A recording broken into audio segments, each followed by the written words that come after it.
রাজ্য সরকারকে বলবো, তোমার এই পাগলা কুকুর সামলাও, পাগলা কুকুর সামলাও। বাধ্য হবো, বাধ্য হবো। যেমন দেশের বিরুদ্ধে লাগলে তখন হাত তুলতে বাধ্য হবো, সংবিধানের বিরুদ্ধে লাগলে হাত তুলতে বাধ্য হবে না। বলবেন নাকি আইন রাইট আইনে?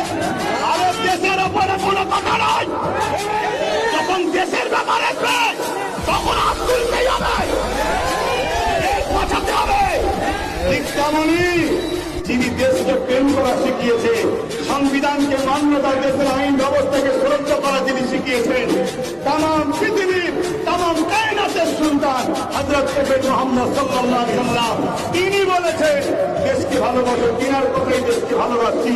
অতএব সেই রসুলের উপরে আঘাত দিলে রাজ্য সরকারকে বলবো, পাগলা কুকুর সামলাও।